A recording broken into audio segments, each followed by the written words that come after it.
simplesmente falar que cada vez que a disciplina avança para o final do semestre, sempre acontece isso, a gente vai tendo menos estudantes, os estudantes vão, parece que desistindo um pouco. Aqueles que ainda estão aqui, espero que perseverem, porque é difícil, mas vale a pena. Então, professora. Sim, Raíssa. É que eu queria chegar a esse momento especial, Bem que eu especial. percebi que, então, para chorar, né? Como sempre, toda semana, eu peço para adiar, mas eu queria, se for possível, a lista que é para entregar amanhã, o trabalho que é para entregar amanhã, ver se dá para entregar sexta, e o desafio no domingo, entendeu? É porque semana que vem a gente não tem nada para entregar, né? Já tem. Eu vi, só que é daqui a 2 semanas, que é a lista 6 e o trabalho final. Eu pus até um pouco mais para vocês não se estressarem. Não tem nenhum problema, pode entregar quarta-feira e o outro sexta, se quiserem. Sem problemas nenhum. Obrigada, professora. De nada. É o último, então é a última vez que eu vou pedir isso para a senhora. Porque depois termina o semestre, não adianta nada você pedir para adiar, se bem que você pode entregar no próximo semestre, claro, sempre guardadas as devidas proporções em termos de avaliação. Não, então... professora, não quero isso não na minha vida, não. Acabou. Eu queria só comentar que o César fez uma pergunta sobre o teste de Quaid, que eu acho que é interessante, porque que o teste de Quaid vai usar as amplitudes, é isso que você queria perguntar? Agora eu estou sem acesso ao... pergunta de novo. Hã? Eu tenho que ler a pergunta de novo. Porque aqui está lento, hoje está lento o Teams. Desde manhã o Teams tem... A gente fez uma reunião no Teams, estava lento. Tá aqui, ó. São duas... Eu fiz duas perguntas, na verdade, né? Uma sobre questionário, quando a gente usa a escala Likert, se a gente está trabalhando com variável ordinal ou intervalar, que eu fiquei na dúvida. E a pergunta é porque na Quaid parece que a gente usa amplitude como uma função peso, né? Na hora de ordenar as categorias. Isso mesmo. Aí a minha pergunta é por que a gente está fazendo isso? Então, a primeira questão da Likert, a Likert é uma escala ordinal, porque é uma escala subjetiva, ainda que você possa atribuir dados numéricos. O fato de ter um número não quer dizer que seja uma variável quantitativa, mas aquele número simplesmente mede uma intensidade subjetiva. Sendo intensidade subjetiva, é ordinal. O que acontece é que muita gente trabalha com esses valores como se fosse uma escala intervalar qualquer. Você aplica várias ferramentas para trabalhar com esses dados. É claro que sabendo, você pode fazer, porque número é número, né? Então, só que você está sabendo que a distância entre cada uma das categorias é uma distância subjetiva, não é uma distância mais objetiva, nem tem um lastro, está na subjetividade, ok? Então, quanto menos pontos você tiver na Likert, mais complicado vai ser usar as ferramentas para variáveis quantitativas propriamente ditas. Muitas vezes a gente fala para usar mais mediana do que uma média, mas já ficou muito na área de marketing, psicologia, outras áreas, trabalham como se fosse uma métrica mais quant, mas não é. Então, o estatístico chega menos, não trabalhem assim, né? Mas você pode fazer, por exemplo, fica mais complicado, mas a gente tem até análise de componentes principais, alguma coisa de análise fatorial, com base em escalas Likert. Claro que você perde um pouco mais, né? Porque você tem um problema aí de... Você pode ter concentração, né, em alguma das categorias. Eu tive esse problema, trabalhamos com isso num questionário do ENAD, eu acho, ou do Enem, não, questionário dos diretores das escolas. A gente usou uma base de dados do INEP, com uma aluna aí da estatística, e fizemos análise fatorial. E a gente tem um problema, né, de assimetria. Quanto mais distribuído estiver, né, nas diversas categorias de uma Likert, fica mais fácil você usar ferramentas mais quanti, tá? Mas ela é uma escala ordinal. Uma Likert é ordinal. Segunda questão. Por que ponderar pela amplitude? A amplitude vai te dar um peso da variabilidade. Então, você está vendo que em cada bloco você está usando a mesma escala. Então, de 1 até R, você está usando os postos de 1 até R, como em Friedman. Só que, tá vendo? De 1 até R,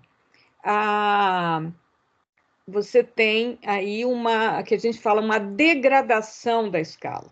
Uma degradação da escala, você tirou todas aquelas especificidades da sua própria escala, tá? Então, a nota uma nota, um indivíduo ter nota 10 e outro 5, é diferente de ter tudo 10, por exemplo. Tá? Claro, 10, 9, 8, 7. 10, 9, 8, 7 vai dar 1, 2, 3, 4. Ou 10, 8, 4, 2 também vai dar 1, 2, 3, 4. Então, você está transformando, né, uma métrica quantitativa numa ordenação. Você está perdendo informação. Então, que informação que é importante a ser considerada numa comparação de tratamentos é a variabilidade. Qual a variabilidade? Então, ao ponderar pela amplitude, você está voltando alguma informação que você já tinha, você está voltando alguma informação para, né, você trabalhar com os dados em postos, tá? Então, você não está trabalhando exatamente com a variável medida, mas você está trabalhando com a ordenação da variabilidade. Então, você está ponderando aqueles postos dentro de cada bloco pela variabilidade em relação às outras, tá? Então, é isso, você está trazendo mais informação para você decidir melhor. Essa é uma coisa, às vezes, parece simples, não é? É uma medida simples, mas isso são sacadas, assim, o cara, poxa, vai entrar e fez uma transformação na variável, usando postos, mas com base, né, trazendo informação de variabilidade. Os valores S e J. Tá bom? Mais alguma pergunta? Algum interesse? Professora, eu tenho. Todo mundo está perguntando, vou perguntar também. Quando a gente está comparando várias populações, a gente vê que é normal e que é independente, a gente usa novo fator. Mas para isso a gente tem que testar homocidasticidade. Se a gente nega a homocidasticidade, o que a gente faz? você vai usar outras medidas, você pode transformar as suas variáveis para você ter homocedaticidade, ou você vai usar outras métricas ou outras ferramentas que eu falei que vou ver lá em delineamento de experimentos. Então, quando não há homocedaticidade. Então, você vai poder... Aqui nós estamos fazendo... a gente não estimou exatamente os parâmetros, mas quando você tem heterocedaticidade, você pode usar, por exemplo, em vez de usar mínimos quadrados, você pode usar mínimos quadrados ponderados. Vocês vão ver isso, complexificando um pouco mais a sua modelagem. Aqui a gente fez análise de variância não como modelo. Eu introduzi uma modelagem, lembra? Que eu falei y igual a média e tal. Ali a gente pode fazer uma modelagem como se fosse uma regressão, tá? O que a gente chama, né, uma modelagem linear generalizada. Vocês vão ver tudo isso depois, né? Juntando todos em termos de modelo. Então, quando a gente não tem um cumprimento, né, desses pressupostos, então a gente tem que buscar outras ferramentas. Ou vai fazer uma transformação nas variáveis, para que a gente tenha a variabilidade igual, ou vai usar outros métodos, né, de estimação, tá? A gente não vai ver daqui. Isso que eu falei, a gente não vai ver isso. Uma forma para você não ter que preocupar com homocedaticidade é fazer, por exemplo, o Kruskal-Wallis. E aí você não se preocupa com isso. Mas isso você saiu do paramétrico e caiu no não paramétrico. E nesses casos você pode estar perdendo poder no seu teste, perder eficiência. Então, vocês vão ver em delineamento de experimentos, né? E aí, não tem homocedaticidade, rejeitei, o que eu faço? E vocês vão ver outras técnicas para isso. Ok? Entendi, professora. Muito interessante. Obrigada. Muito interessante. Olha, aqui, essa disciplina é para abrir vocês. Olha, e agora? Daí vão outras, em vez de vocês... porque muitas vezes a gente tem uma cesta e começa, não, eu faço isso, e vocês vão fazendo sem pensar. Então, aqui, né, a ideia de métodos 2 é que vocês reflitam agora sobre os procedimentos que vocês aprenderam em métodos 1, e a gente está, né, colocando um pouquinho mais, né, algumas técnicas não paramétricas, mas tem outras técnicas aí que vocês vão ter que pensar nisso, lançar mão dessas técnicas, se o problema exigir, né, claro. Então, hoje tem muito mais coisa. Porque você pode fazer tudo no computador facilmente, tá? Então, tem técnicas de estimação como mínimos quadrados ponderados, quando não tem, né, uma série de pressupostos, você vai vendo o que vai ser melhor, tá?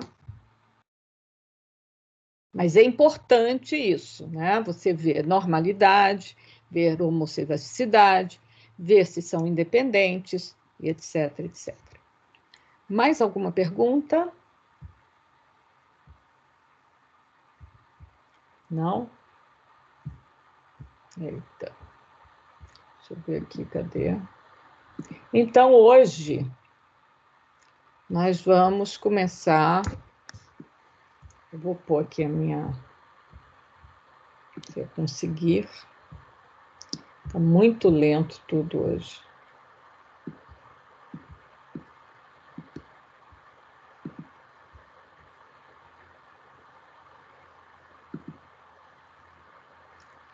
O que é isso aqui? Ok.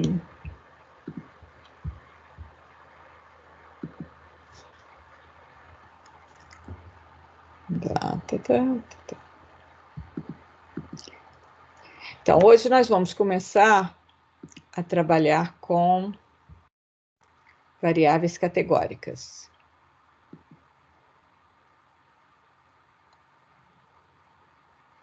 Vocês estão vendo a tela? Sim, professora. Então, já está disponível para vocês. Já vi que tem pequenos errinhos de concordância, mas não muito graves. Bonita, né, essa imagem? Olha, essa é a minha época das flores. Onde a senhora tira essas imagens? Ah, tudo no PowerPoint que eu fui... Foi o ano passado, enquanto eu estava sozinha em Portugal, e eu tinha tempo. Gente, voltar para... Não tem tempo, tem que ver tanta coisa, e tudo vem, é família, isso, aquilo. Que saudade de Portugal, gente, foi maravilhoso. Recomendo vocês irem a Portugal.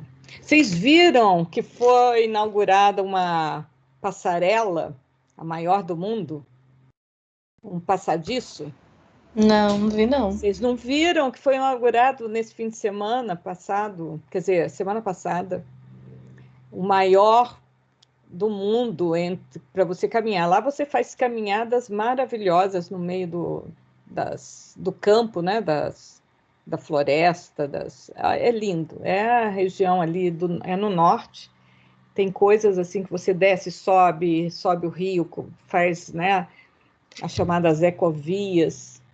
Lindo. Vejam, é enorme. Bom, vamos começar a falar das variáveis categóricas. O que são variáveis categóricas?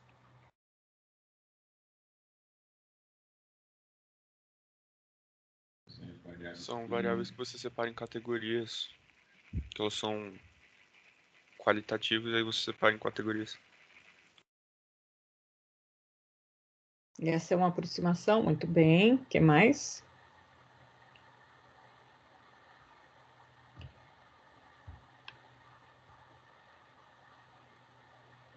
Ninguém sabe? Não é igual não é o que o Rafael falou, não? É uma aproximação, mas pode falar mais coisas. Quem quer falar mais coisas? Então, seria uma variável que define uma característica? Todas definem características. Esse toda variável é uma característica.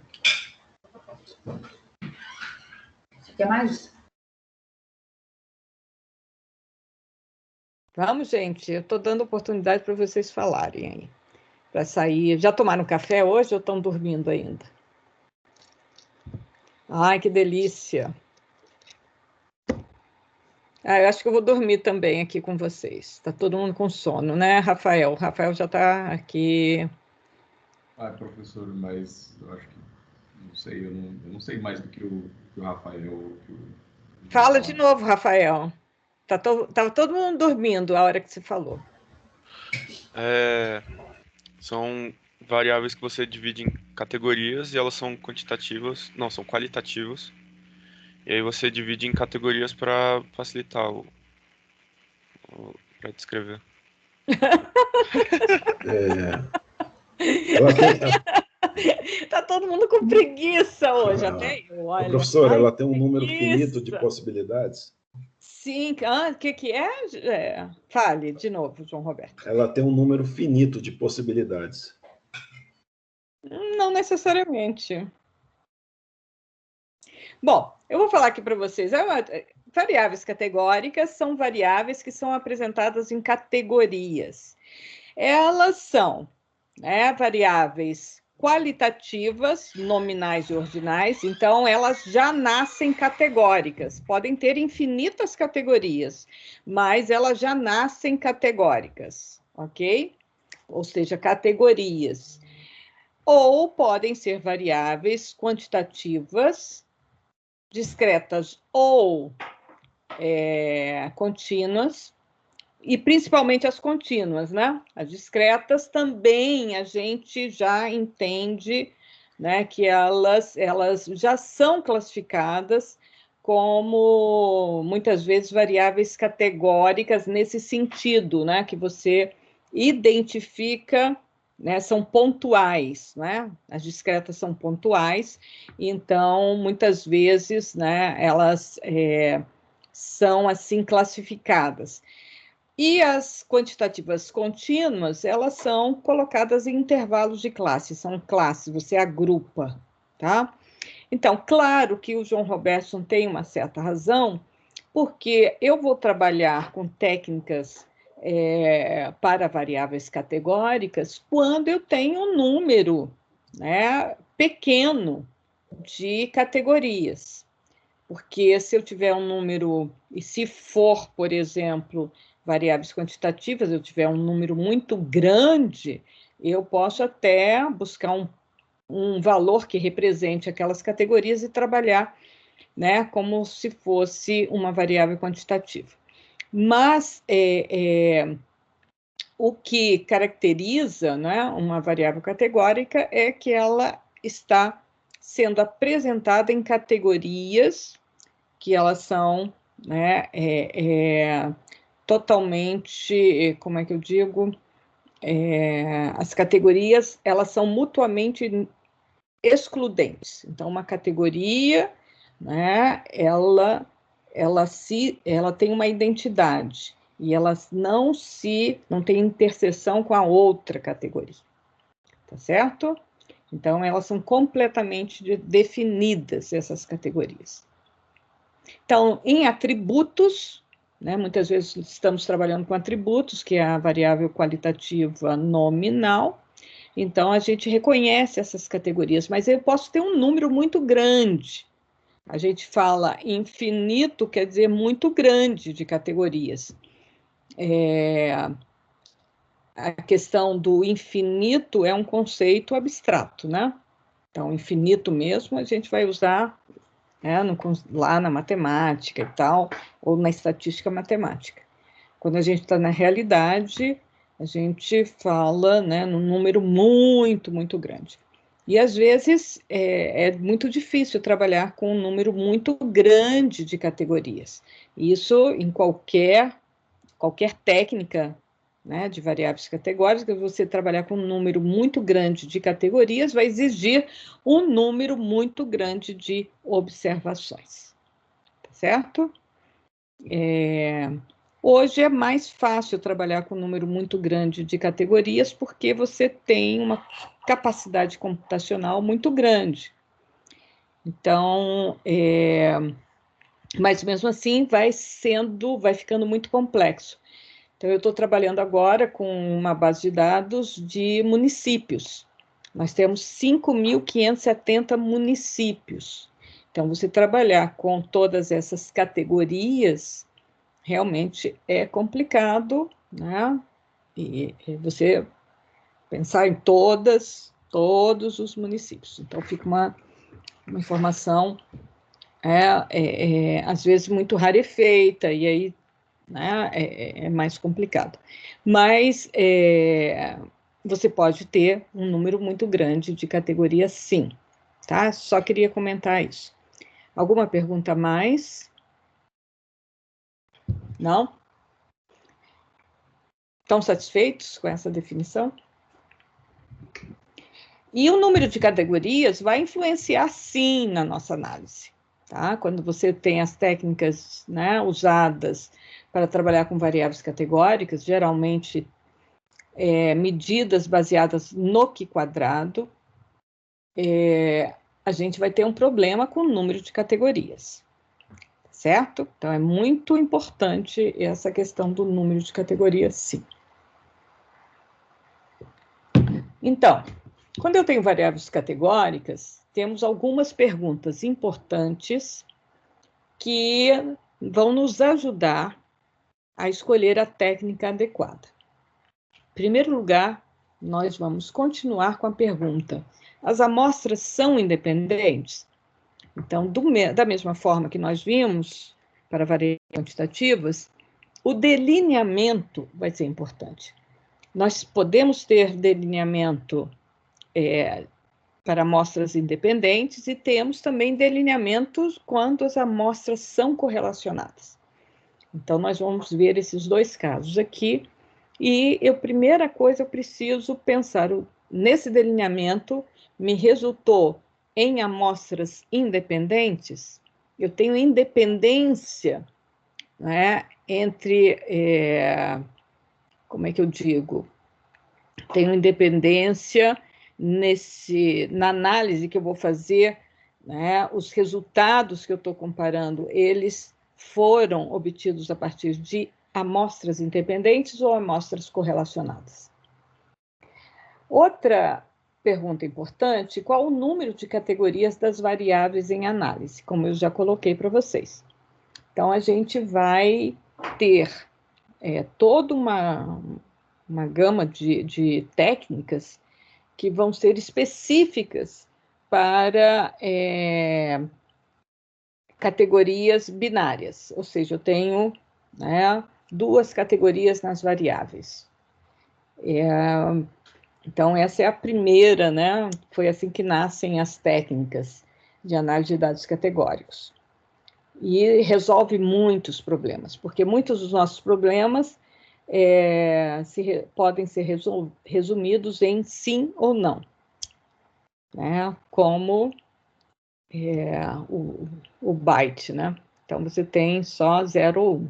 Então, isso a gente pode ter, por exemplo, resumir toda uma descrição de um fenômeno em zeros e uns.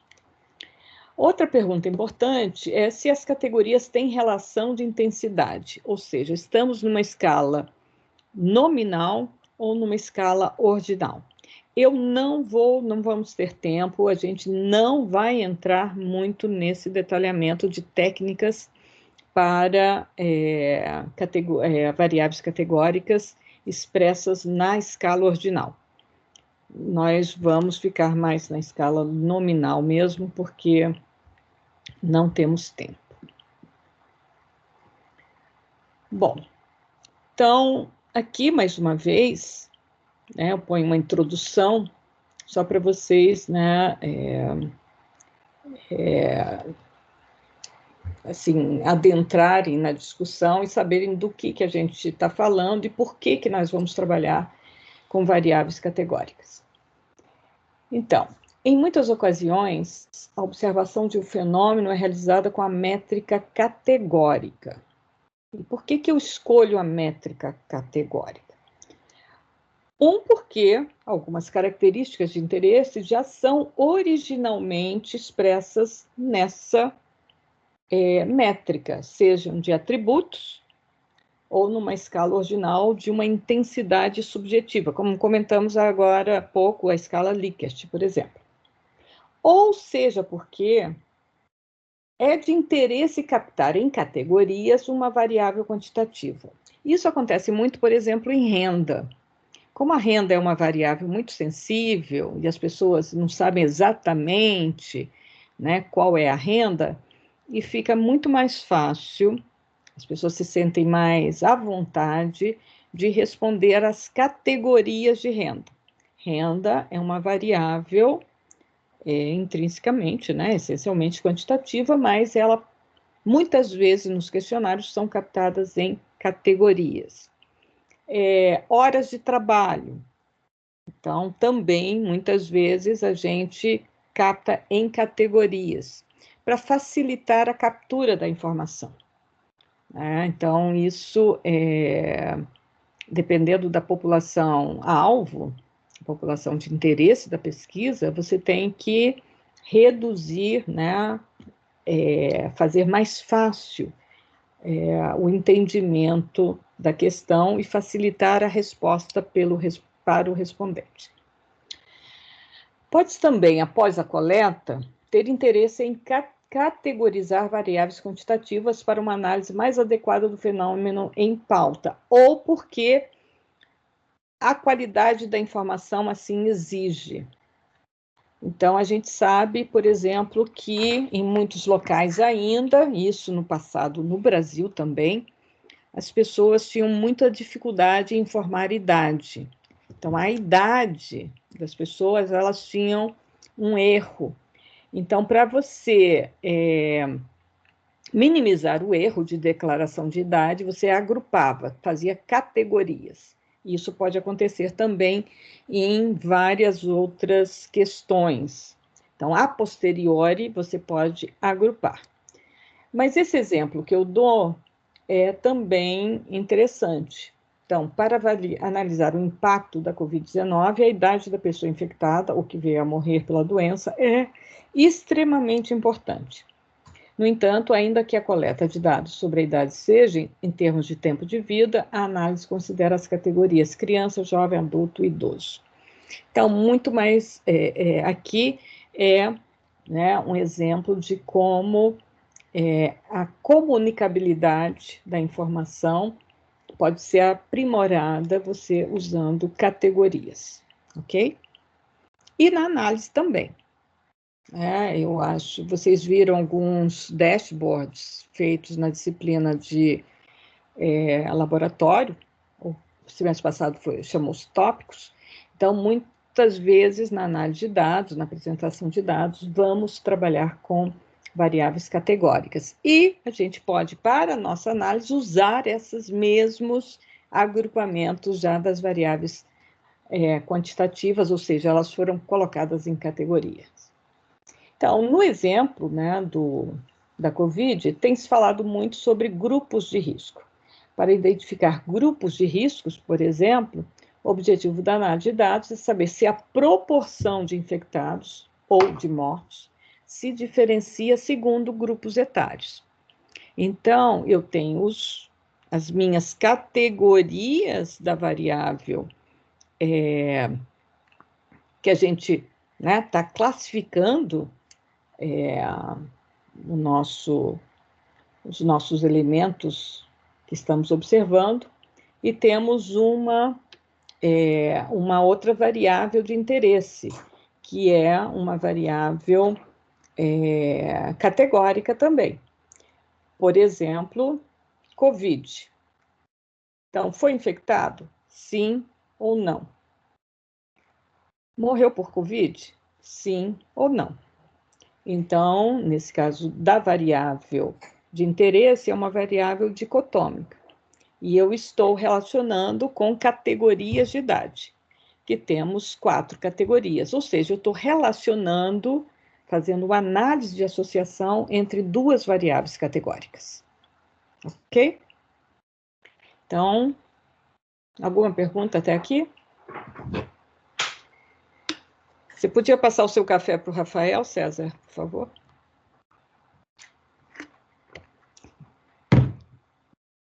Daqui a pouco ele cai aqui em cima de mim. Rafael, cuidado, eu vou pôr aqui uma parte. Daqui a pouco ele cai na minha tela. Ai, meu Deus, difícil. Vamos lá.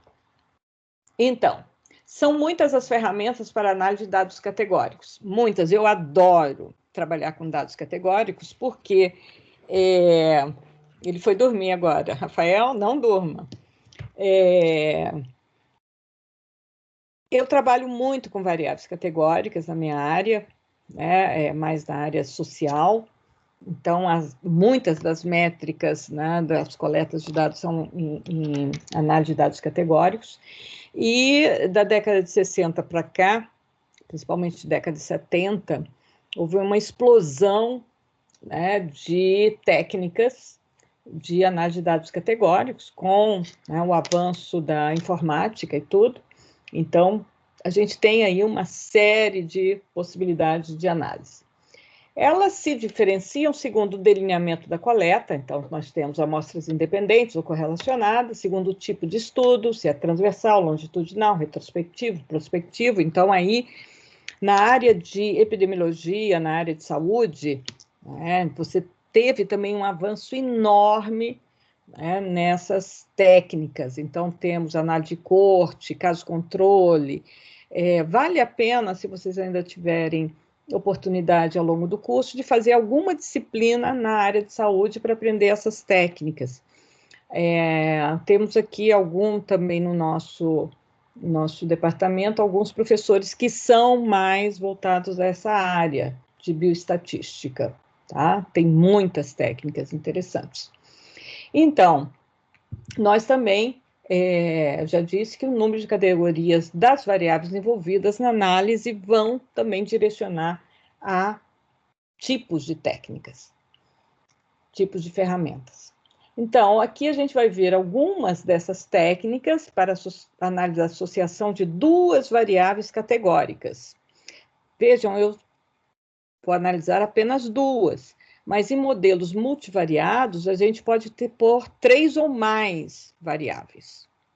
Tá? Então, aí, né, eu trabalho com várias variáveis e tem várias técnicas interessantes, aí, técnicas multivariadas. Então, nós vamos ver, né, para duas amostras, sejam elas independentes ou correlacionadas. Consideraremos também algumas medidas para tabelas 2x2, ou seja, tabelas variáveis, né? Nós estamos pondo em relação variáveis que tenham duas categorias nas duas variáveis em análise.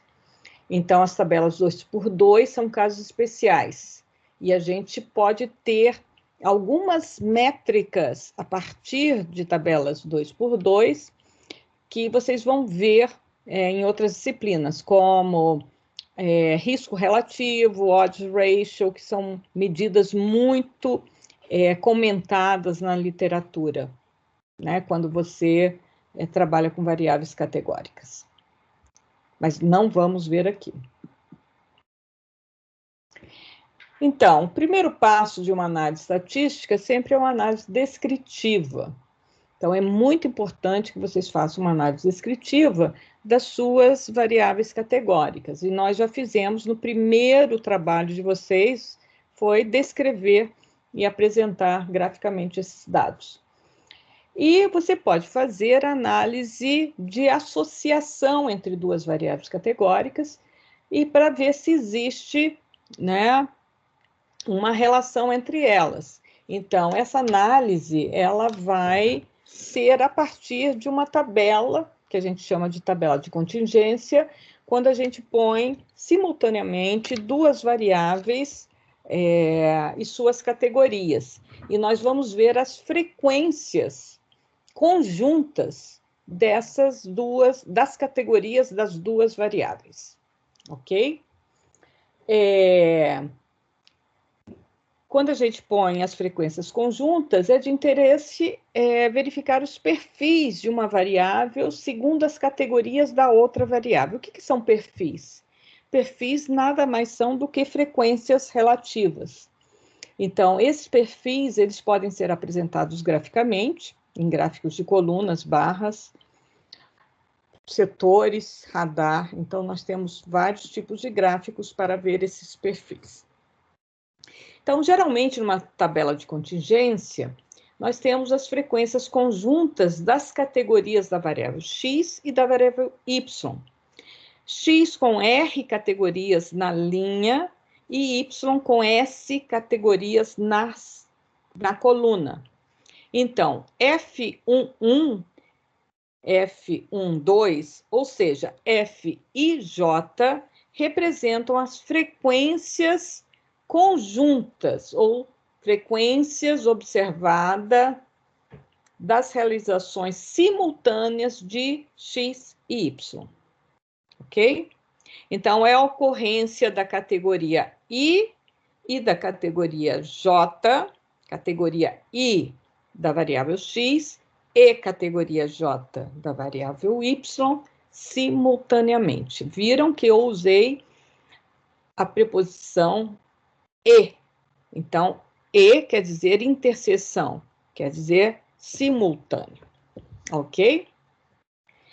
Nas margens de uma tabela de contingência, tem-se as frequências marginais, por isso que elas são chamadas marginais, que nos informam sobre as frequências das categorias da variável x, sem considerar a ocorrência de y e vice-versa. Então, vejam aqui, eu tenho F1 ponto, quer dizer a soma das frequências de todas as categorias de Y na categoria 1, sendo a categoria X igual a 1. E assim sucessivamente. Na coluna, nós temos F.1. Eu estou somando todas as linhas na coluna 1. Então, é a frequência marginal da coluna J, igual a 1. E aqui, F. É a soma de tudo, ou seja, é o nosso N. Muitas vezes a gente não põe F.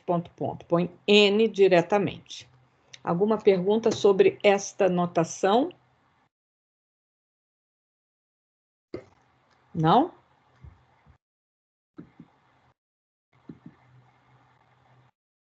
Selecionar alguém aqui aleatoriamente para dizer alguma coisa. Zé Vitor, tá aí? Presente. Gabriel Veras. Oi, professora, tudo bem? Matheus Santos. Aqui. Tá aí, Matheus Santos? Sim. Felipe. Oi, professora. Oi, Tailine.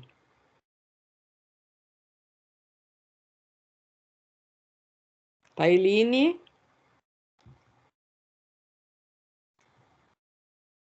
Não conseguiu falar, Tailine? Mandou alguma mensagem? Porque tem gente que não tem.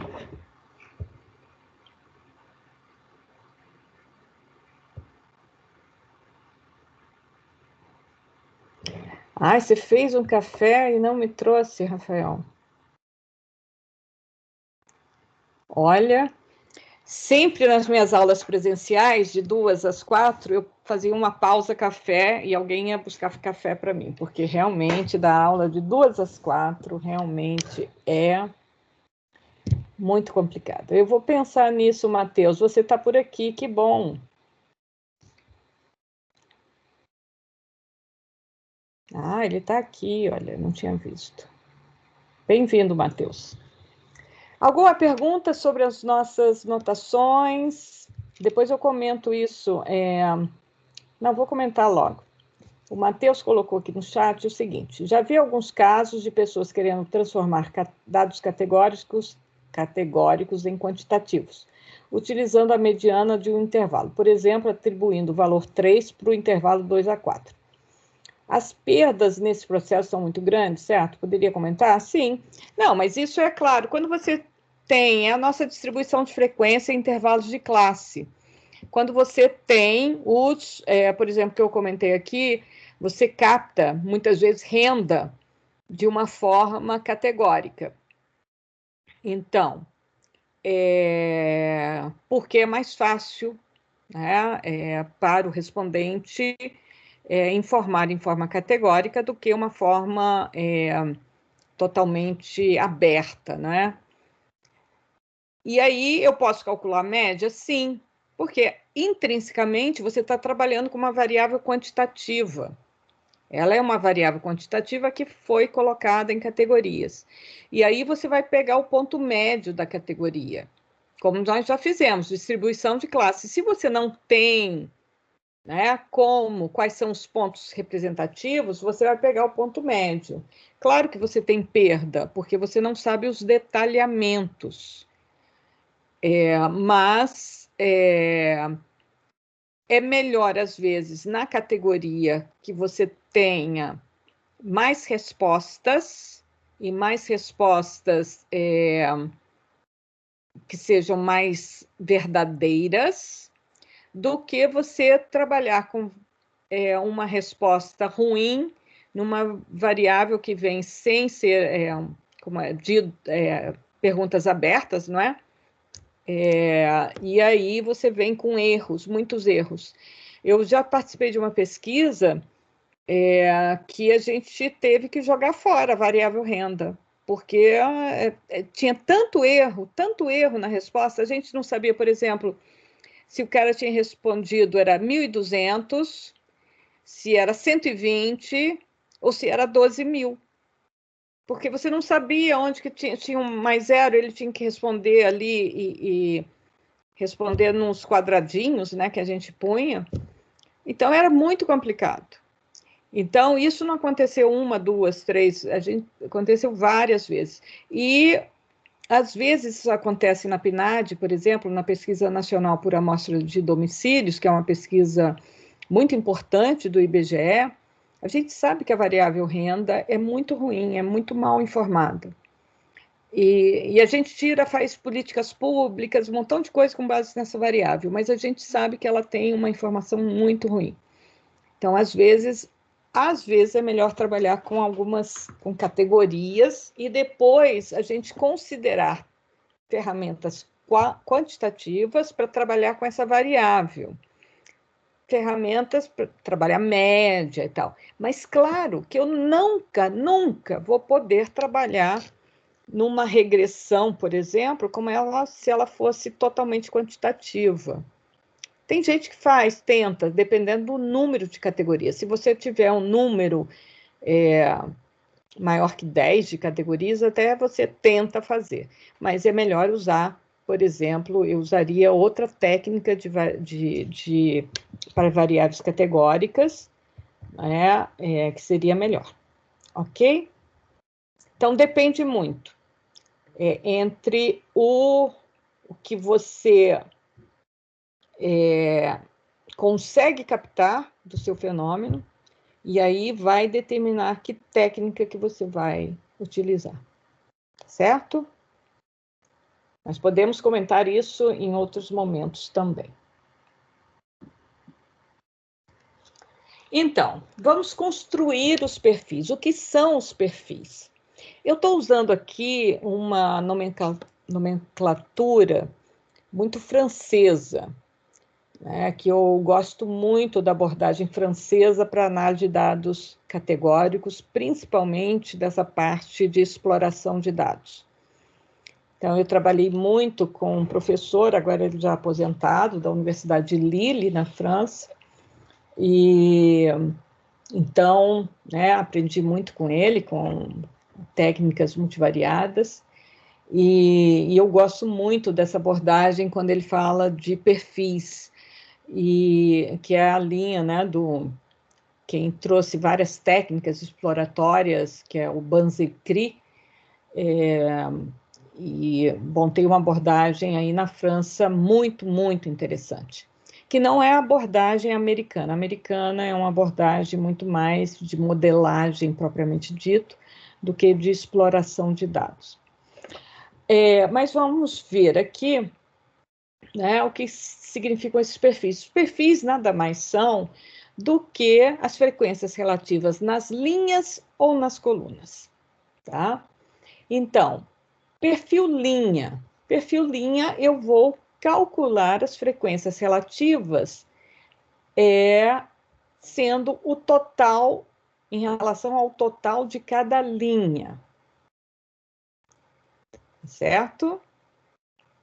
Então, aqui, na última linha, que vai ser em relação ao total, eu vou ter o perfil médio linha.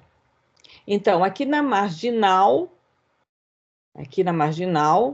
vamos voltar aqui, vocês estão vendo aqui? Eu tenho F1 ponto, F2 ponto, que é o total da coluna.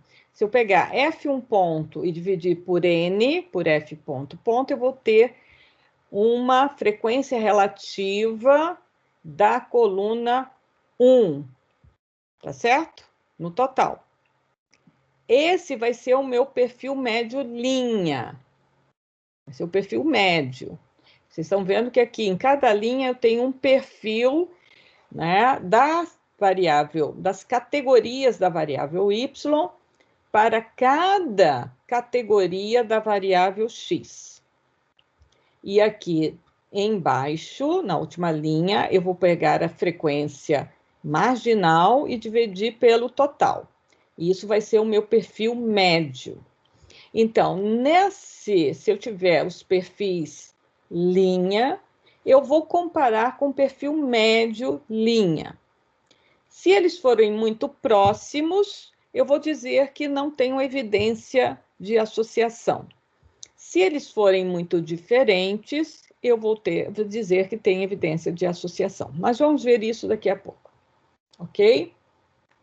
Então, geralmente, os perfis são expressos em percentual. Ficou claro a questão dos perfis linha? Professor, o perfil médio-linha, na verdade, é da coluna? É isso? Sim, claro. É o total da coluna J dividido pelo total. Então, o perfil médio, tá vendo? É aqui, nosso perfil médio. Ele vai ser comparado com o perfil, que eu estou fazendo isso, eu estou pegando cada IJ, dividindo pelo total na linha. Então, eu tenho a distribuição das minhas categorias de Y em cada uma das categorias de X. E o perfil médio linha vai falar, olha, não importa a categoria de X, mas eu tenho a distribuição das categorias de Y. Sem importar qual categoria de X. Independentemente das categorias de X. Então, o perfil médio linha me dá uma distribuição das frequências nas categorias de Y, independentemente das categorias de X. Certo? Então, cada perfil linha, para cada categoria, vai me dizer a distribuição das categorias de Y em cada uma das categorias de X. Se houver mudança nos perfis, quer dizer que, ao mudar a categoria de X, eu estou mudando o perfil de Y. Se isso acontecer, quer dizer que eu tenho uma associação entre X e Y. Então, o que me representa independência? É o perfil médio linha, que é a distribuição das categorias de Y, independentemente das categorias de X. Ok? Mais alguma pergunta? A gente pode fazer de maneira análoga aos perfis coluna. Numa análise de tabela de contingência, tanto faz usar perfil linha como perfil coluna. O resultado vai ser o mesmo. Tá certo? Aqui cabe você escolher onde você vai pôr a sua variável, que vai chamar fator, ou a sua variável de interesse. Vai ficar aonde? Qual é a relação? Então, você vai escolher perfil linha ou perfil coluna. Então, da mesma forma que eu estou fazendo as frequências relativas em relação à coluna. O 100% está em cada uma das colunas. Então, aqui, na frequência marginal das linhas, no total das linhas, eu vou ter o perfil médio coluna. Perfeito? E em cada coluna, ou seja, para cada categoria de Y, eu tenho a distribuição das categorias de X. Ok? A mesma coisa ali. Então, análise dos perfis. A análise dos perfis linha ou coluna indicará a provável existência de associação entre as variáveis. Como eu falei, se eu tenho perfis que se diferenciam de uma categoria para o outro, quer dizer que, ao variar uma categoria de X, eu estou mudando o perfil em relação à variável Y, ou vice-versa. Isso quer dizer, né, se está mudando o perfil, tem alguma associação. Deve-se comparar os diversos perfis linha com perfil médio linha, ou os diversos perfis coluna com perfil médio coluna. Caso sejam muito diferentes, tem-se o indicativo da existência de uma associação entre as variáveis. Qual perfil calcular? Devo calcular os perfis linha e coluna, os dois? Não, não é necessário. A análise de associação entre as variáveis não faz distinção entre os perfis linha e coluna. As duas abordagens darão o mesmo resultado. No entanto, é importante para a interpretação da relação entre as variáveis escolher qual perfil analisar. Geralmente, se uma variável precede, ou seja, explica a outra, ela aparecerá na posição da variável x e calculam-se os perfis linha. É como se x fosse o fator e y a minha variável de interesse. Mas se não há precedência de uma em relação à outra, será indiferente o uso do perfil linha ou coluna. Certo?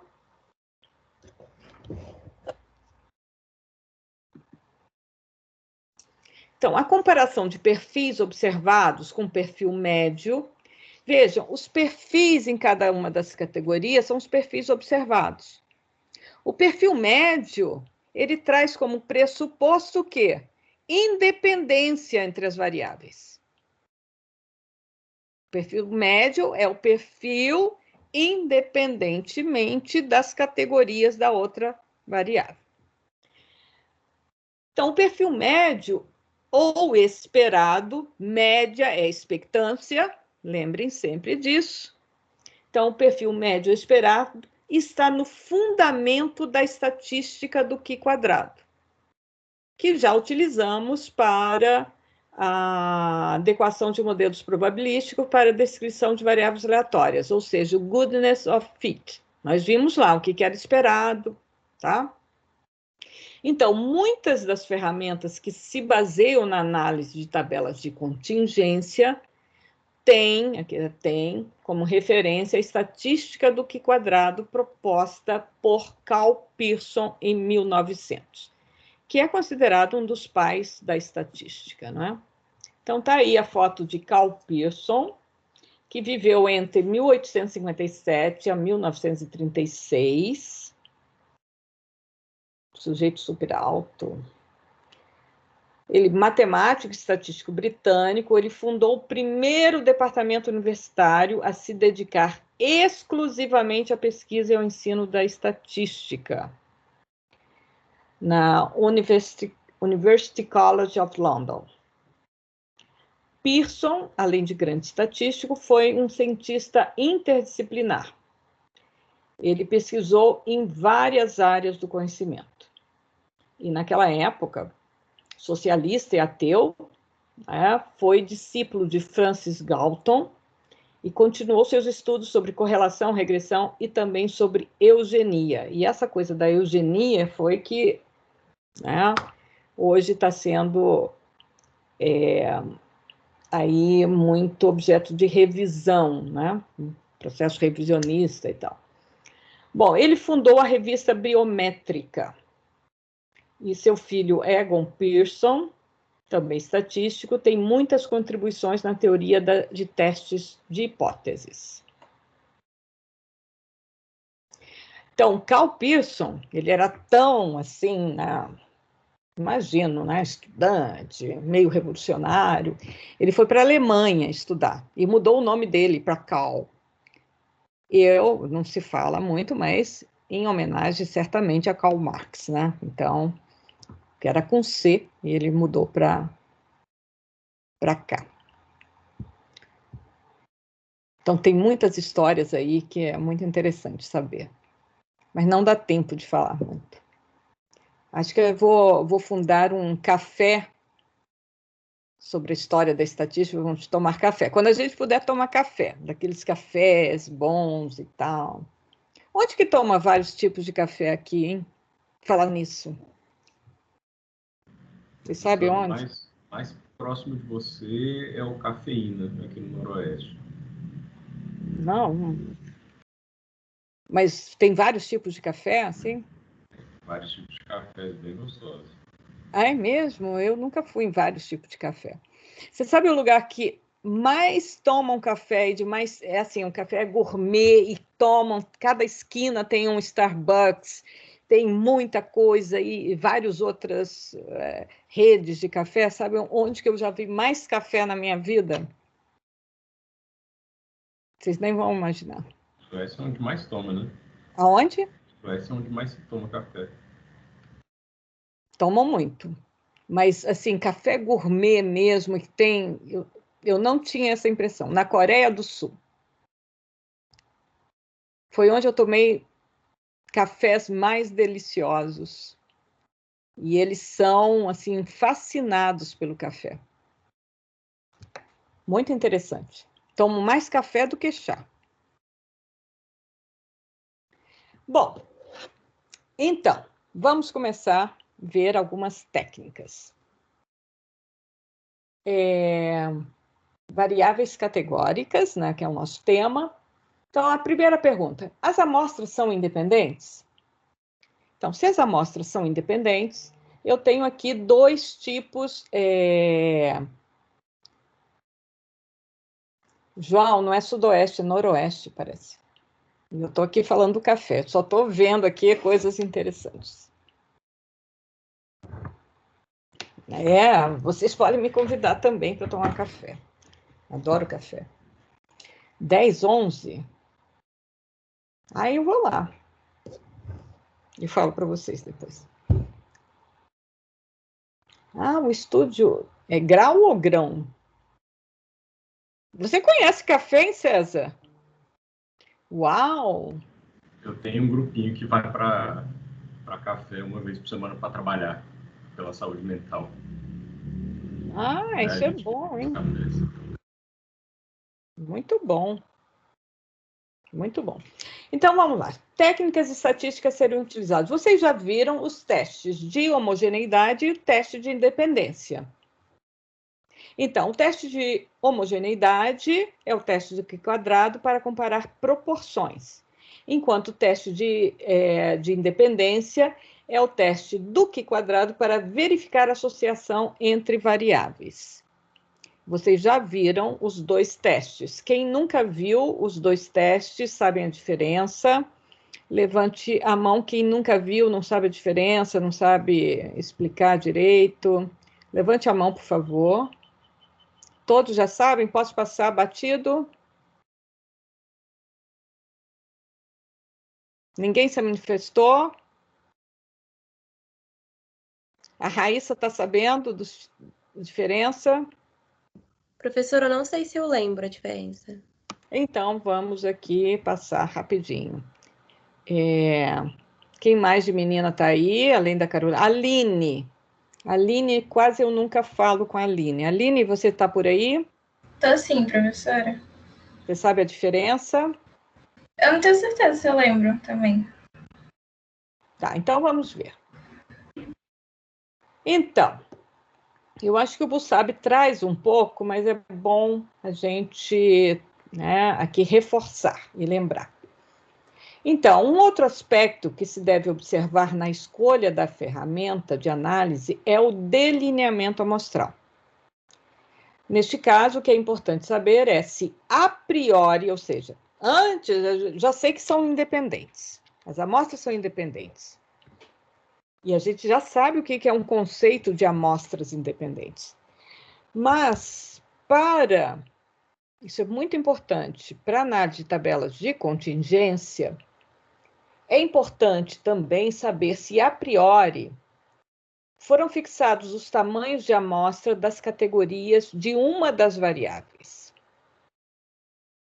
Porque isso vai resultar em modelos probabilísticos de análise diferentes. Então, a modelagem pode ser um pouquinho diferente. Isso principalmente para a modelagem multivariada, que vocês não vão ver aqui, mas vão ver mais no futuro em análise de dados categorizados. Então, analogamente à comparação entre populações considerando variáveis quantitativas, a nova, por exemplo, Aqui pergunta-se se os tamanhos de amostra das categorias da variável explicativa, similar à variável fator, foram fixadas a priori. Ou seja, as categorias dessa variável explicativa, entre aspas, seriam subpopulações? Então, aqui é importante eu reconhecer se eu separei as categorias a priori e fiz amostragem para cada uma dessas categorias, seriam subpopulações, ou se eu tenho uma amostra toda e eu pego dentro dessa amostra e separo em categorias. Ou seja, se eu pegar uma amostra toda e separar as minhas categorias da variável explicativa, esse total, né, de cada uma das categorias não será fixada previamente, vai ser posteriormente. Ou eu fiz isso antes de selecionar a amostra. Eu já fiz uma amostra, por exemplo, estratificada. Eu já defino, a priori, qual vai ser o tamanho das amostras de cada uma das categorias. E nós vamos ver como é que isso fica numa tabela de contingência. Então, no problema 6, capítulo 14, do livro do Bussab e Moretin, fica claro que as marginais foram fixadas a priori. Por quê? Porque cada categoria eu tenho uma amostra já pré-fixada. Ou seja, de tantos estudantes selecionados com essa categoria e tantos estudantes selecionados dessa outra categoria, eu vou ver qual a distribuição da minha variável de interesse. Ok? Então, eu quero comparar notas obtidas no vestibular segundo a origem do estudante, escola pública ou privada. Então, quando ele fala para testar essa hipótese, foram selecionadas 2 amostras de estudante. Então, se eu estou falando que já foram selecionadas 2 amostras, quer dizer que eu defini a priori qual o tamanho dessas amostras. E que na minha tabela de contingência, as marginais já serão fixadas previamente. Seria o tamanho de amostra de cada uma dessas categorias. Ok? Então, se isso acontecer, se eu tenho as marginais fixadas previamente, eu vou ter um teste de homogeneidade. Então, nesse caso aqui, eu tenho, é um outro exemplo, o resultado da aplicação da prova de estatística a 100 alunos de humanas e 100 alunos de biológicas. E eu quero saber se existe uma diferença de desempenho segundo a origem do curso. O desempenho é medido em categorias, de A a E. E eu vou contar de 100 estudantes de humanas, quantos que receberam tais menções. E vou fazer o mesmo para os alunos de biológicas. Vejam que o valor 100 foi fixado a priori, porque foi 100 o tamanho da amostra que eu selecionei para cada um das categorias, 100 e 100. Então, a minha amostra é de tamanho 200. Ficou claro isso? Ficou claro quando eu fixo as chamadas marginais? Sim. Então, fica claro também que aqui eu vou calcular os perfis linha. Concordam? Porque me interessa saber qual a distribuição das notas segundo curso. Ok? Então, vejam só. Aqui está o resultado. Eu já coloquei, falei para vocês que o objetivo da análise é testar se a distribuição das notas é igual nos dois grupos. Então, neste caso, são considerados 2 grupos, mas poderiam ser mais grupos, R grupos. A gente poderia pôr aqui tecnológicas, saúde, etc. Então, vejam como é que eu construo os perfis linha. Preste atenção, porque eu vou ter uma confusão aqui um pouquinho entre os valores de frequência e os valores de percentuais. Os percentuais sempre eu pus com uma casa decimal para falar que são perfis, ok? Então, vejam, os perfis linha vai ser o valor, a frequência, né, observada na primeira tabela, dividido pelo total da linha. Então, aqui eu tenho o perfil de humanas. Qual é o perfil de humanas? Como é que eu posso interpretar esse perfil da área de humanas?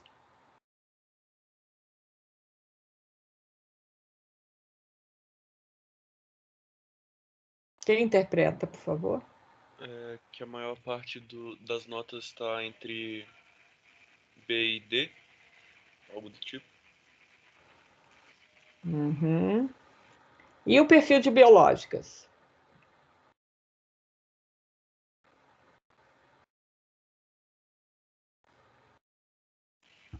É mais ou menos a mesma coisa, só que tem uma frequência maior na nota D, de grau D, então talvez... Pois é, e quando é uma variável ordinal, como é esse caso do grau, a gente quer saber quem é que se sai melhor. O que vocês acham? Quem é que está se saindo melhor?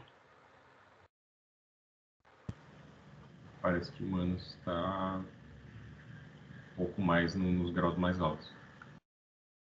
Não, humanos tá saindo um pouquinho melhor, né? Do que... Sim, fale. Eu acho que é biológicas, porque tem menos gente na última categoria. Biológicas?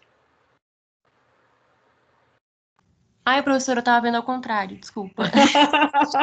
Humanas. Mil desculpas. Também eu estava vendo ao contrário. Muito bem, então vamos lá. Vejam, eu tenho que fazer a melhor coisa é eu fazer um gráfico. Então, aí tem o gráfico de humanas e o gráfico de biológicas. Não está muito legal, porque aqui está meio o intuitivo, né? Parece que o A é melhor do que o E. Então, poderia ser ao contrário, tá certo? Então, quanto mais pender para a esquerda, melhor é o desempenho. Quanto mais pender para a direita, pior é o desempenho. Então, aqui nós estamos vendo 2 perfis. Esse é o perfil de humanas e esse é o perfil de biológicas. Esses perfis, eles são diferentes? O que vocês acham? A avaliação de vocês.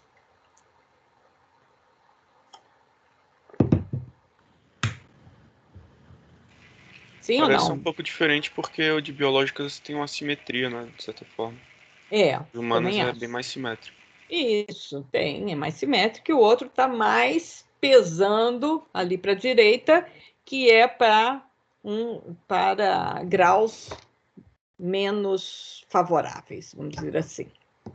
Então, aqui até eu marquei, né, onde a gente tem diferenças de percentuais e uma diferença em relação ao perfil médio muito maior.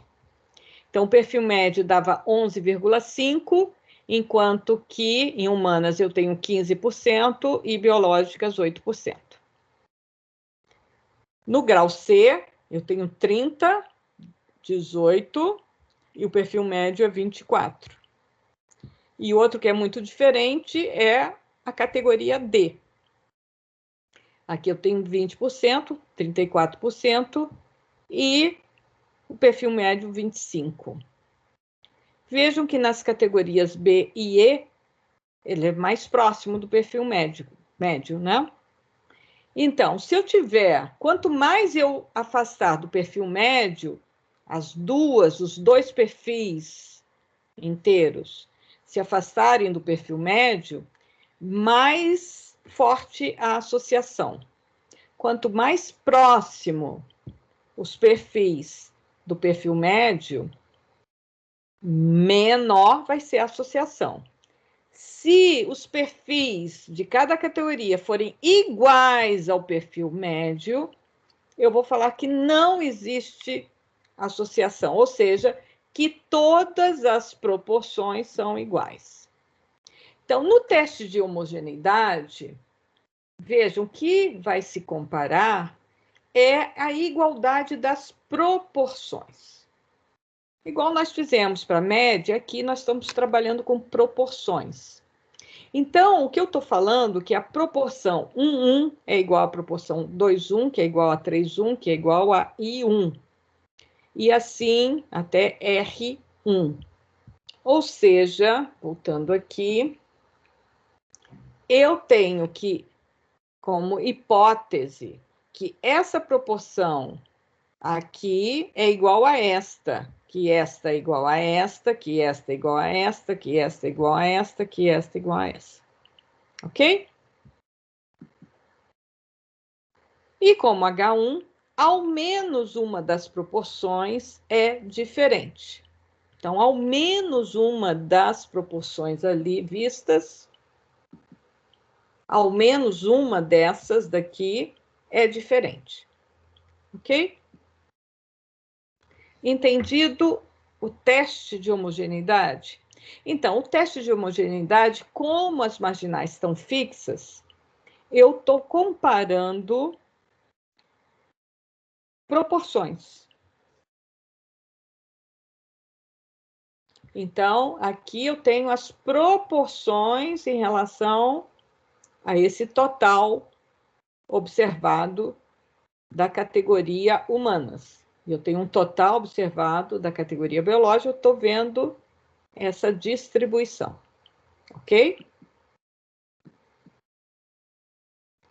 Então, a estatística de teste é construída admitindo-se que o perfil linha médio deva prevalecer se H0 verdadeira. Ou seja, se H0 verdadeira, o perfil médio linha, ele deve acontecer em todas as categorias. Isso seria o quê? Seria que todas as duas categorias, vejam, têm iguais proporções, que vai ser igual ao perfil médio. Ok? Então, eu vou, a partir desses perfis, no qual eu apliquei o perfil médio em todas as categorias, eu vou construir a frequência esperada. A frequência esperada, então, vai ser o perfil médio linha, que é calculado assim, vezes o total da linha. Então, vou pegar esse perfil médio linha, que está aqui, e vou multiplicar pelo total da linha. O total da linha, que a gente viu, é, por acaso, quantos estudantes? 100. Ok? Aqui tudo é 100, porque ficou 100%. Então, não confunda. Então, agora, vamos calcular as frequências esperadas. Vejam, as frequências esperadas vai ser o perfil médio vezes 100. E aqui, perfil médio vezes 100. Aqui anteriormente estava em percentual. Multiplicando por 100, agora nós temos a quantidade, frequência. Como é uma frequência esperada, uma média, admite números fracionários. Só que a soma é o nosso 100 indivíduos de humanas, e aqui nossos 100 indivíduos de biológicas. Somando, aqui eu tenho a frequência marginal, que é a frequência que a gente viu lá atrás, ok? Alguma dúvida com relação a isso?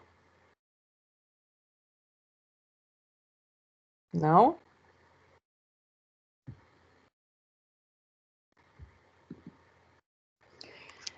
Para comparar as frequências observadas com as esperadas, vamos usar a estatística do Q². Ou seja, a gente já viu que a estatística do Q² é dada por essa expressão, que compara F e J, que é a frequência observada, com a frequência E e J, que é a frequência esperada. Então, aqui a gente já viu. Essa expressão, essa estatística do Q², ela pode também ser escrita dessa maneira, Fj ao quadrado, dividido por E e J, eu somo tudo menos N. Tá? É só deduzir daqui que vocês chegam aqui. Então, Q², essa estatística, ela tem distribuição aproximada Q² com R-1 vezes S-1 graus de liberdade.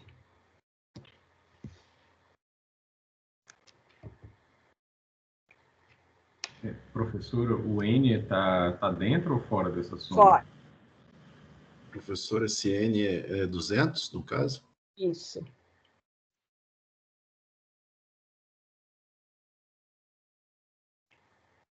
Tem uma demonstração, acho que no... tem um desafio, eu não vou pôr vocês, não vai ter mais desafio, mas tem, acho que no Bussab, um desafio, acho que é o Bussab para mostrar isso aqui.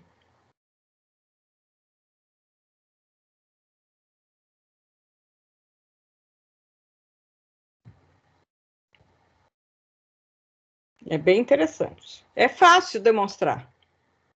É muito fácil.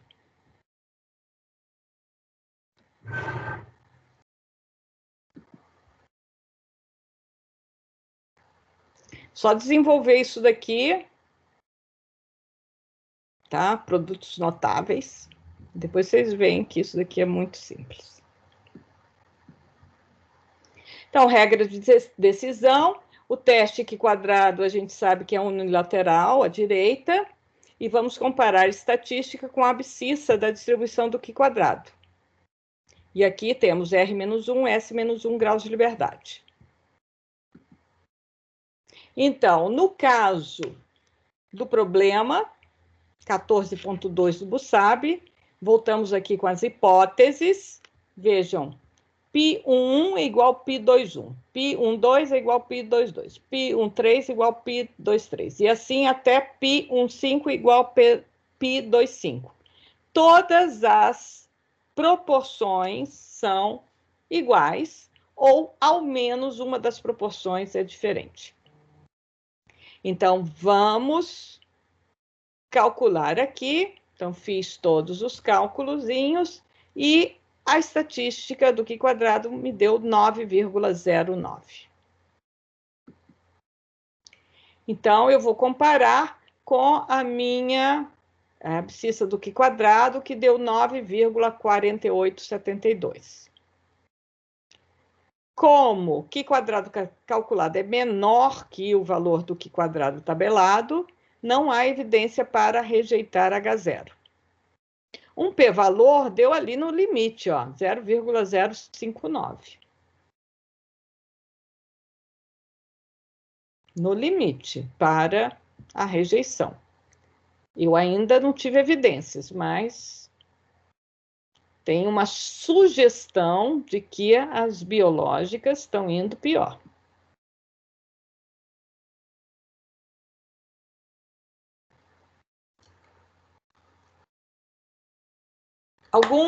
Alguma pergunta? Não? Então, vou seguir aqui, só para vocês verem. Quando se quer comparar duas proporções populacionais, π1 e π2, a partir de duas amostras independentes, tem-se o caso especial do teste de homogeneidade. Neste caso, tem-se que π1, igual a π2, π1,2 igual a π2,2. Ou seja, π1 igual a π2. Porque se π1 igual a π2,2, certamente esses complementares serão iguais. Concordam? Então, quando eu tenho apenas duas categorias, não é? Da variável de interesse, e tenho duas categorias, que seriam duas amostras independentes, eu tenho um teste de diferença entre duas proporções. Então, o teste de homogeneidade, né, é o geral, e, em particular, eu tenho o teste de diferença entre duas proporções, que está no Bussab também. Só que o teste de diferença entre duas proporções, ele pode ser feito não usando o Q quadrado, mas usando, né, a distribuição normal. Então, eu vou usar, né, a estatística de teste da normal e vou trabalhar com os estimadores P1 chapéu e P2 chapéu. Vou trazer as diferenças das duas proporções. E aqui eu tenho a diferença e tenho no denominador o erro padrão dessa estatística, que é a diferença. Como são variáveis, como as amostras são independentes, eu tenho variáveis independentes, então a variância da diferença vai ser a soma das variâncias. Ok? E eu vou admitir que as proporções são iguais. Ou seja, admitindo-se H0 verdadeiro, eu tenho uma estimativa comum para π, que vai ser P chapéu combinado, que a gente já viu isso lá, né? Como calcular a variância combinada. Lembra disso? E aqui é a mesma ideia de calcular uma variância combinada, tá? Para as duas proporções. Então, aqui eu vou trabalhar como um teste, né, normal, de uma normal, e vou rejeitar H0 se eu tiver, ou vou ser negativo ou positivo, comparando, né, o meu Z calculado com o meu Z tabelado. Então, isso daqui está muito bem descrito lá no Bussab, mas eu posso fazer também usando o Q quadrado. Tá certo?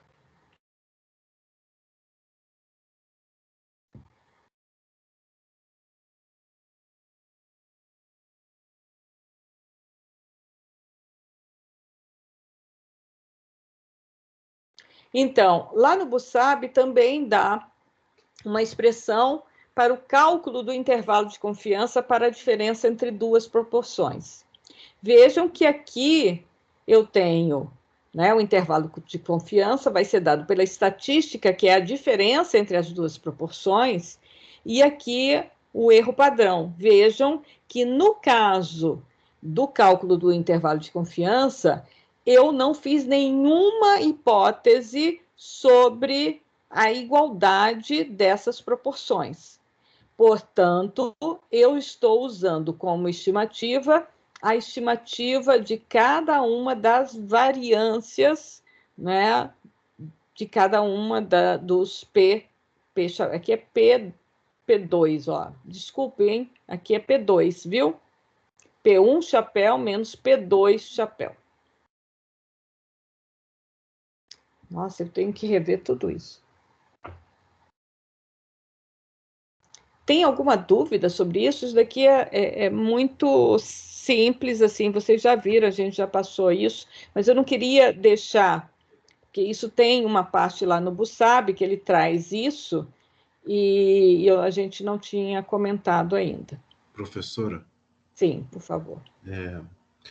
Se a gente considerar que o H0 é verdadeiro, nesse intervalo de confiança aí, ele tem que contemplar o zero, né? Sim.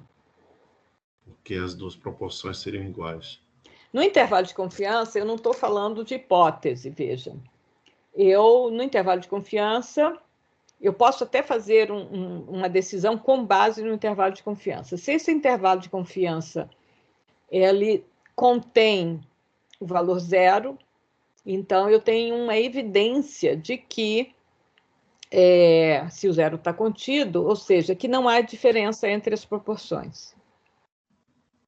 Agora, se o intervalo ele for para mais, né, deslocado para mais ou para menos, o zero não está contido, eu tenho evidência para que sejam diferentes. Tá? Ok. Muito bom.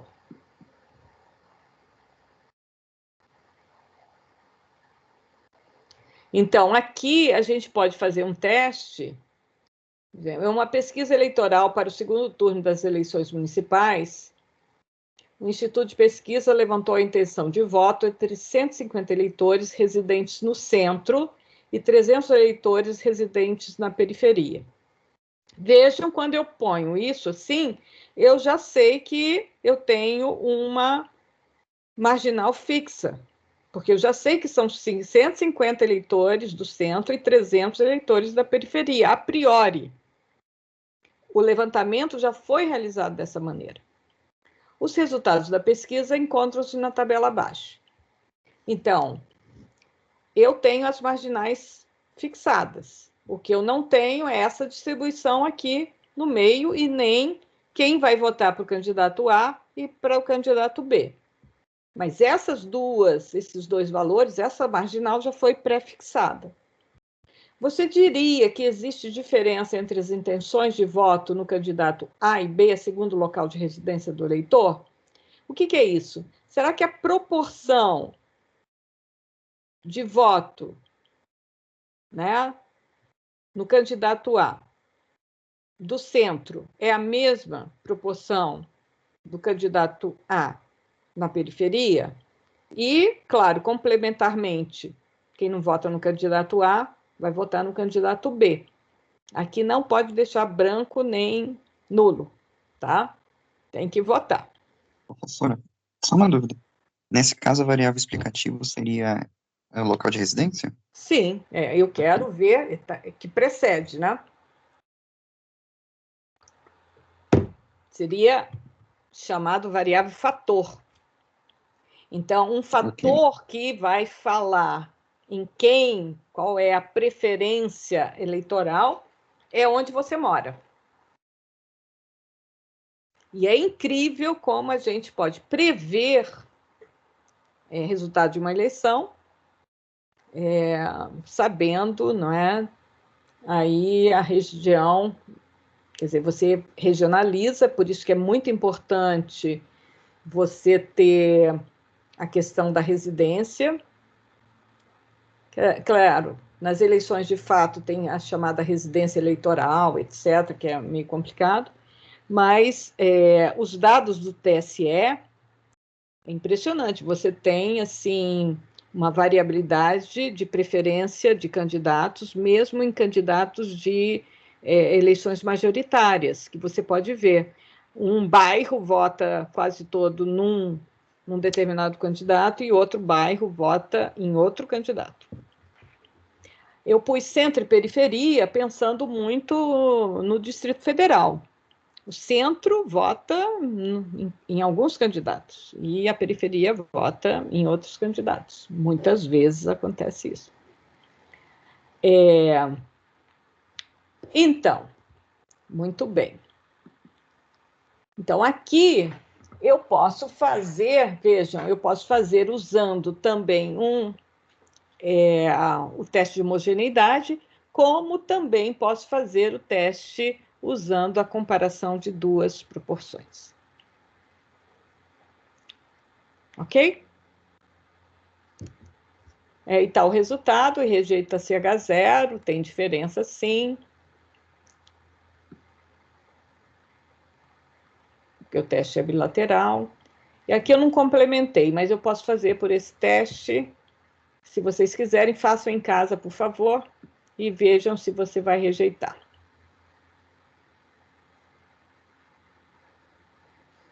Então, comentários finais. Ao escolher o teste do Q² para testar a homogeneidade das distribuições das categorias de um fator em duas ou mais populações, deve-se estar atento às limitações do uso da estatística de teste, ou seja, o nosso Q² calculado, sobretudo em relação à distribuição assintótica que a descreve, que é a distribuição Q². Então, lembra quando eu falei do Q², teste de aderência e tal? A gente tem que lembrar daquelas condições. Frequência esperada em cada combinação IJ, você tem que verificar se no máximo 20% pode ser inferior a 5. Então, evitar frequências esperadas inferiores a 5. Porque senão eu não vou ter uma aproximação para o Q². Juntar categorias se as frequências esperadas forem muito baixas. E lembrar que a estatística do Q² é altamente influenciada pelo tamanho da amostra. Então, se eu tiver uma amostra com o mesmo percentual, a gente já viu isso, não vimos? Ela cresce. E aí eu vou rejeitar algo que talvez não seja verdadeiro, tá? Então, a gente tem que ter bastante cuidado ao trabalhar com a estatística do Q². Professora, no exemplo que você acabou de dar, com tamanho de amostra 450, você diria que sofreu influência esse teste? Não, ele sempre sofre influência. Uma coisa é trabalhar com 100, outra coisa é trabalhar com 500. Okay. Agora, um tamanho de amostra não pode ser muito pequeno, mas também não pode ser muito grande. Então, você pode ir testando 500, dependendo do número de categorias. Quantas categorias? Se você tiver muitas categorias, você tem que aumentar o tamanho da amostra. Tem uma, como é que se chama isso? Regra de... Como é que é do dedão? Regra de... Como é que chama isso em português? Regra de... Bom, aí que fala o seguinte. Para cada categoria, na verdade, não é... O que é desejável?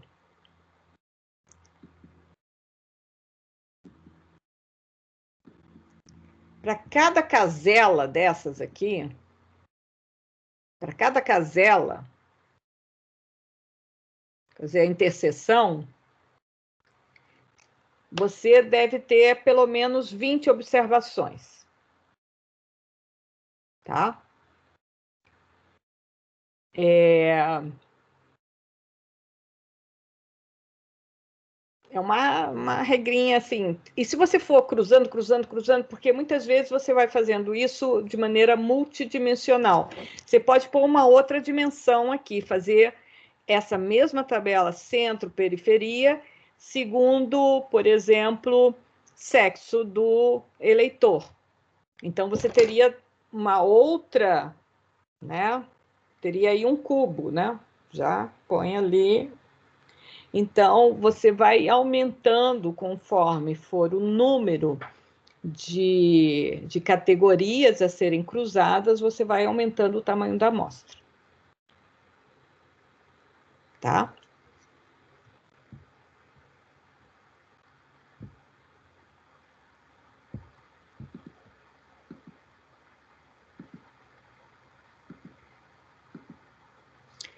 E o teste Q² está no R, é o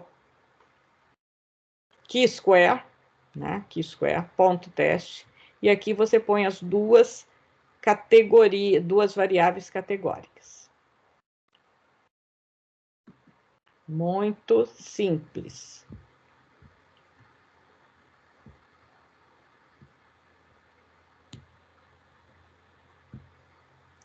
Alguma dúvida?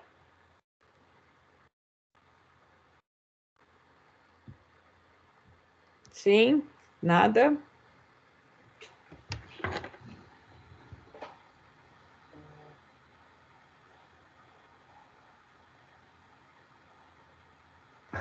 Tudo bem. Eu acho que a gente fez muita coisa hoje, né? Tá bom, né? Vocês querem ver mais coisa? Acho que tá bom, professor. Tá bom, né? Obrigado.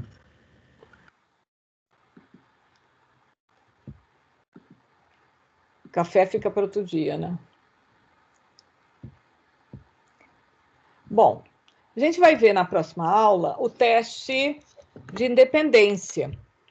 O teste de independência vai ser o mesmo procedimento, só que a gente filosoficamente tá se colocando de uma maneira diferente, que vai ser traduzida nas hipóteses, na formulação das hipóteses.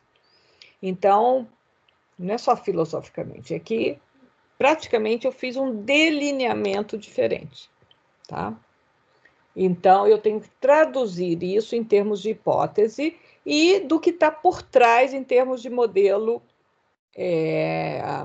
modelagem probabilística ali. Ok? Mas vai resultar num procedimento semelhante.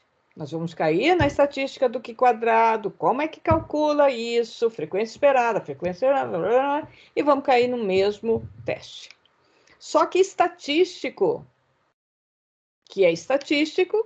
vai saber sempre se se trata de um teste de homogeneidade ou um teste de independência, devido ao delineamento. Ok? Isso que é importante. Tá bom, Rafael, ótimo. Eu também vou fazer um café para mim agora. Mais alguma coisa? Então, queria aproveitar os minutos finais e falar sobre o trabalho que está aí, que eu coloquei, não sei se vocês viram. O trabalho é em grupo, eu quero que vocês leiam. Tem um fórum que eu quero que vocês informem no fórum quem são os membros do grupo e qual o título do trabalho que vocês vão desenvolver. Então, o trabalho tem uma série de normas, então não é da cabeça de vocês, é um exercício, e eu gosto muito desse exercício porque vai fazer vocês pensar, e tem uma limitação, vocês podem pôr nesse trabalho, no máximo 5 tabelas e 5 gráficos, no máximo. Então, vocês têm que saber escolher, tá? Então, pensem na narrativa que vocês vão construir. O que vocês querem analisar. Então, e eu tenho um tópico de avaliação, do fio condutor. Então, eu estou analisando o quê? Eu vou colocar as tabelas e eu estou analisando os dados para mostrar algo. Tá? O tema geral são as desigualdades educacionais. Então, quando eu falo desigualdades, eu estou fazendo comparações. Eu posso ter nem tanta desigualdade assim, que é o que a gente busca, né? Uma maior equidade, e vocês vão, né, ver aí com algumas variáveis desfecho, que vão ser aquelas que vão sinalizar, né, vão ser as nossas métricas de alguns aspectos de diferenças ou desigualdades. E variáveis fator, ou seja, que vão compor as categorias, né, que vão ser comparadas, ok? Professora, tem que ser no formato de artigo, mas tem que estar com aquele esquema de literatura acadêmica. Falou, botou referência, ou não precisa ser tanto assim. O formato é um formato de artigo PIBIC. Eu pus aí alguns artigos PIBIC. Vocês podem fazer referência, é bem-vinda a referência, mas não precisa fazer uma revisão de literatura, não é isso. Então, porque não é isso que eu quero focar na análise propriamente dita. Mas numa introdução, vocês podem introduzir, né? Tem alguma coisa que vocês podem pesquisar. É muito fácil, você coloca aí até no Google Scholar, vem um montão de coisa. Né? Então, vocês querem analisar o quê? Há muitas possibilidades. Tá? E se o artigo a análise ficar interessante, a gente pode até pensar numa publicação coletiva aí, né, numa revista interessante, que aceite, né? Que está cada vez mais difícil, tem revista que só aceita autores doutores, então está difícil, né? Então, vamos ver quem que pode aceitar uma composição. Seria bem interessante. Professora, alguma dúvida? Sim, Carolina. Por ser em grupo, a gente escolhe uma amostra de um dos alunos para fazer? Ou a gente junta? Ou...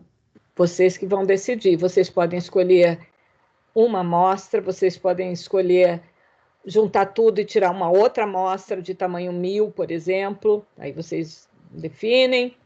Vocês podem fazer o que vocês quiserem. Ok, obrigada.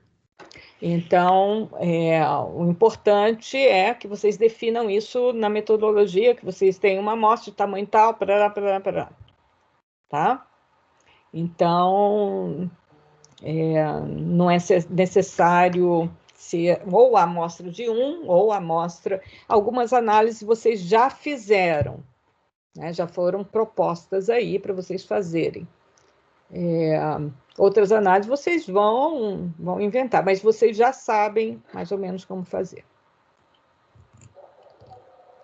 Tá? Então, eu sugiro que já formem os grupos nessa semana, já decidam quais vão ser, qual vai ser o tópico, lembrando que você só tem 5 tabelas e 5, ou seja, é pequeno, e no máximo 2.500 palavras. Não é isso?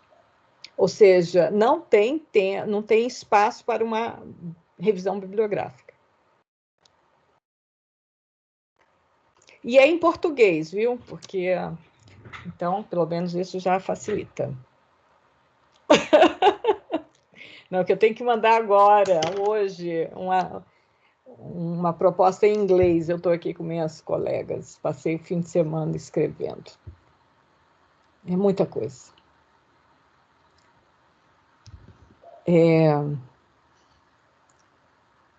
Ok?